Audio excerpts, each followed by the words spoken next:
thing I want to say most is that I'm proud of you all for being here. You're here because you want change. You're here because you want your voice to be heard.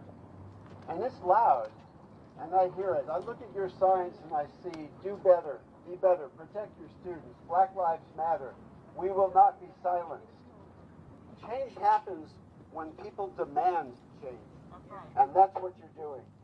The speakers before me were incredibly eloquent. Zariah, Linnea, Tracy, everybody just, they were spot on. And why is their message so powerful? Because it's founded in truth. You know, if you want to make change, you first have to acknowledge where you're failing. I think it's been acknowledged here today. Blackface is never okay. It's a weaponization of hatred.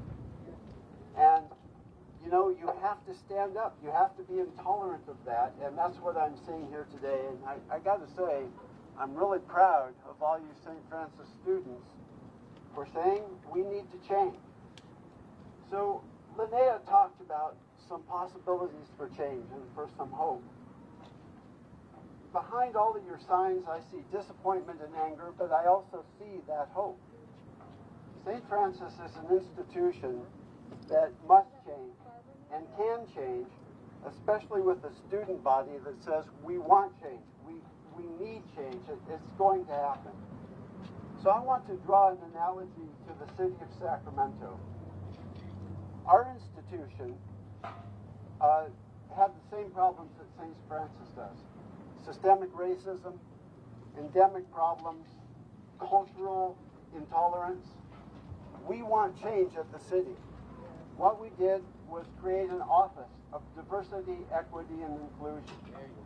So those words, diversity, equity, and inclusion, they can be very powerful, but only if you invest in them.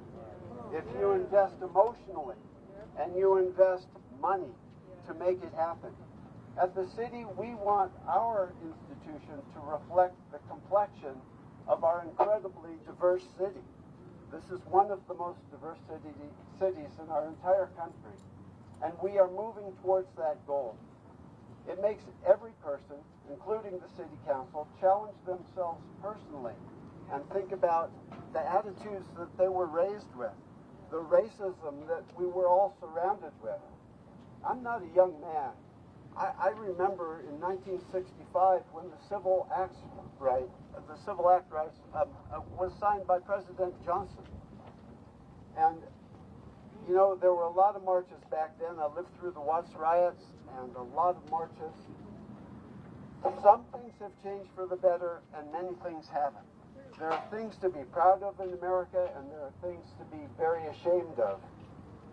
When an incident happens, like happened here at St. Francis, we reach for change. So here's my suggestion to the administration of St. Francis.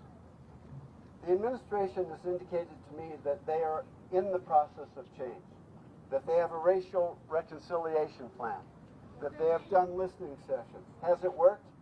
Not well enough. So that no says exactly what needs to happen. Investment, right? Make change.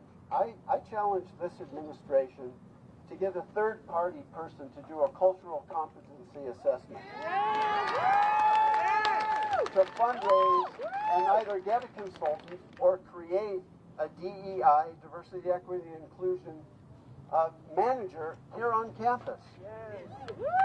When I see a sign like the students need protection, that's not okay. Students' lives matter. This is a very important point. So, to the administration here, I say put your money where your mouth is.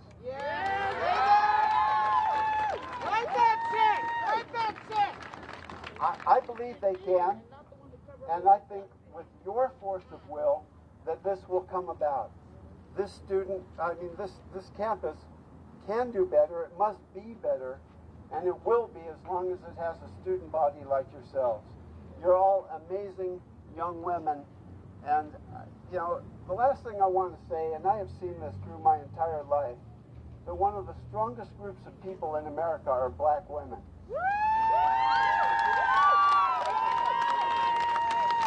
They show up and they get it done. and I've seen this time and time again, that the strength of black women is really a big force of change in America. So to all the black women who have spoke here before me, I say thank you. You're awesome.